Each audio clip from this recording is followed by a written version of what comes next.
I'm Sara Wright, and I write YA dystopian fantasy. I just released this book. It's a kind of like a Hunger Games meets Divergent, so if that's something you like, you'll definitely want to check this book out. It's about a girl who desires a better life. She's down on her luck, and she wants to, but she ends up arrested by the king's men, and ends up having to train to be a weapon in his military. But she's not alone. She ends up with her best friend, and now she fears graduation day because she'll have to fight in the King's Deadly Games. This is the first book in the series. My plan is to do 6, but we'll see how that goes. I kind of outlined it, kind of at least the major plot points are outlined so that I kind of know where each book needs to go to where it needs to go. And I'm actually submitting my second book in this series to the editor this week, so that's fun. I'm a total pantser, but I have learned that at least doing the major plot points have helped me be able to keep my characters kind of in line.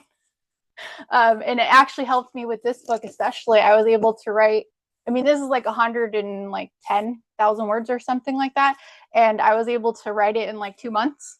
And it was kind of like, it was really clean. So it was really so much easier to just kind of like smooth it out before I handed it over to people to kind of give me feedback for. So it kind of went really smoothly. Second book didn't go quite as well, but I had a bunch of personal stuff go on. So my brain was just mush, and I had to rewrite a couple scenes recently. And I was like, what was I even thinking? What was I writing? This is just gibberish. I was like, oh, that's right. We had personal problems then. That's why it's gibberish. Okay, cool.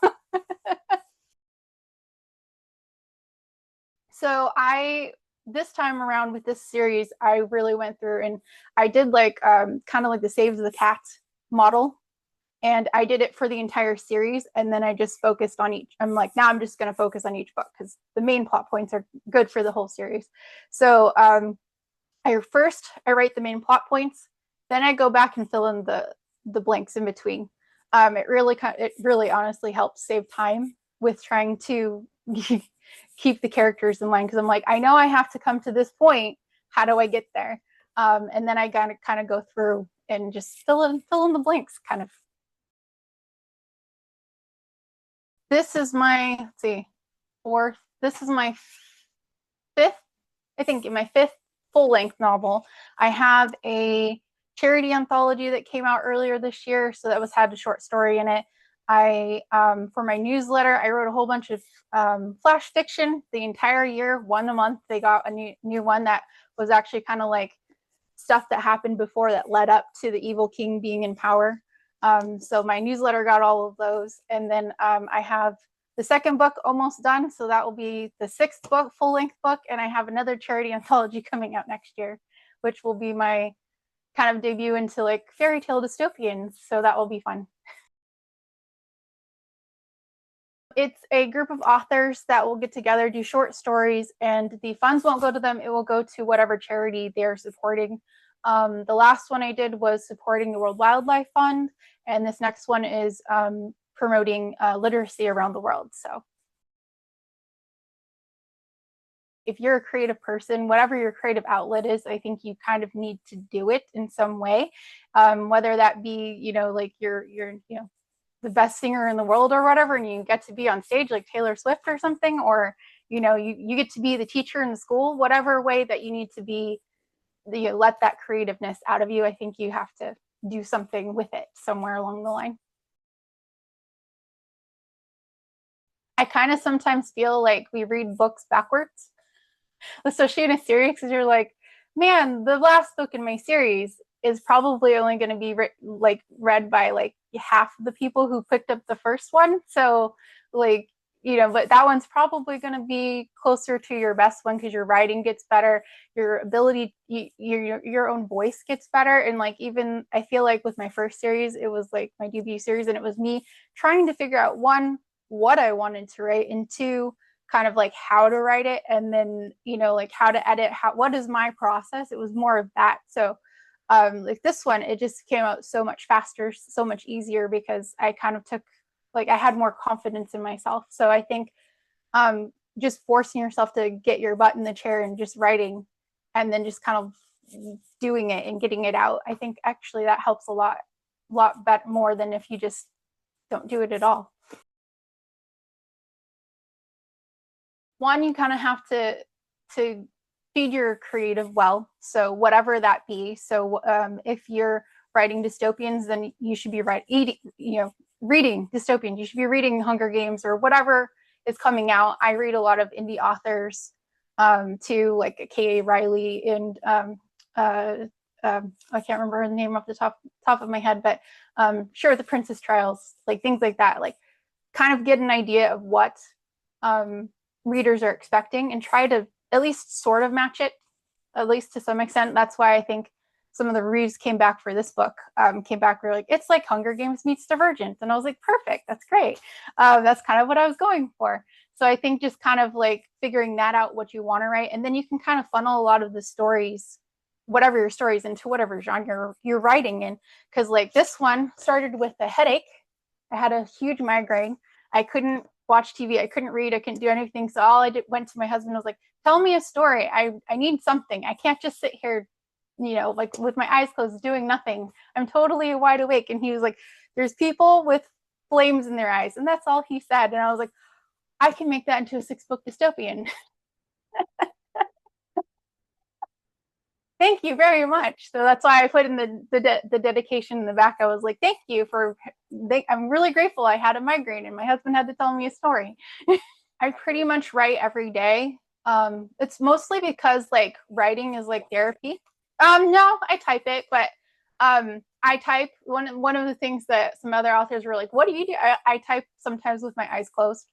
And it's partially because then I can kind of see the scene while I'm typing. I've tried on and off doing, speaking into a recording device, and I think it's because I do fantasy, and sometimes I'm like, the name doesn't work, and it comes out in gibberish. But it does help when you can do it because it comes out much faster. But then you have to edit more afterward because it's much more gibberish. But I've just done like Word, text to speech or speech to text.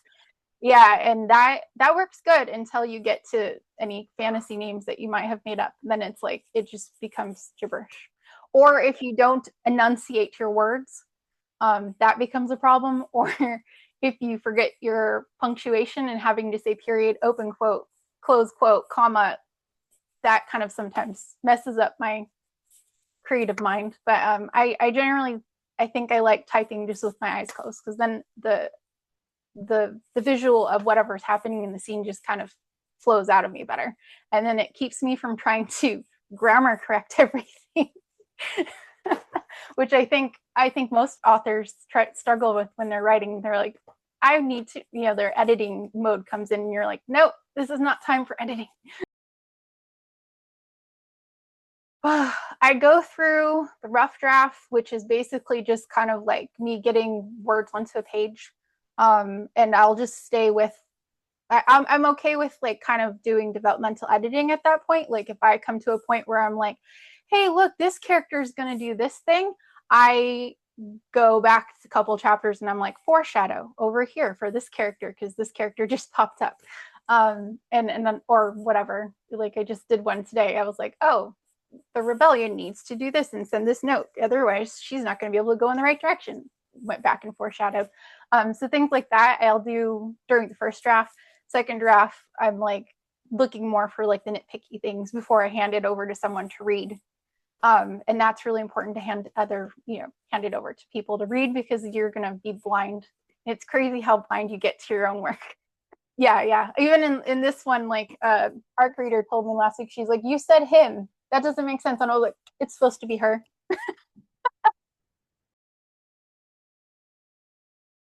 The first series taught me, one, to figure out how to write to market, because I didn't write the first one to market. I have some very dedicated, loyal readers who love it, but of course it's not written to market. So finding those people who actually like it is very hard.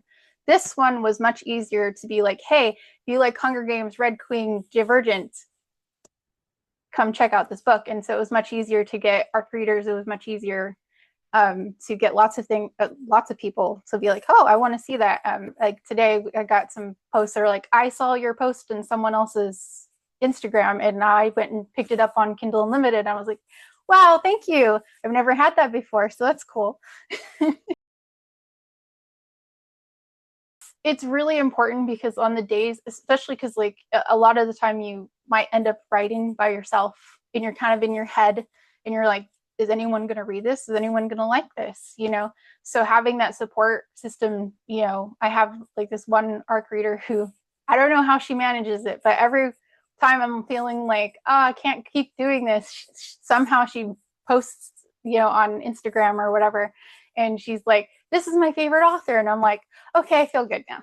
So it kind of helps you kind of get through, like, okay, you might be having a bad day, or maybe your writing wasn't up to par from where it was before, but that kind of helps boost you kind of get through things. So, and other authors too, because oh my gosh, being part of like the author, any kind of author group or community, they just are like a wealth of knowledge. Like they find out things, so then you can find out things, and you can kind of go, cool, like now I can kind of adapt that for myself.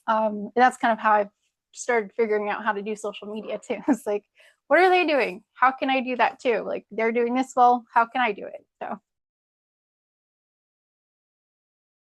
start integrating yourself into whatever group that you're gonna, like let's say if you're dystopian, go try to find other dystopian authors, or whatever genre. It doesn't really matter genre, but the genre thing kind of helps because then they can kind of like navigate and even swap audiences too.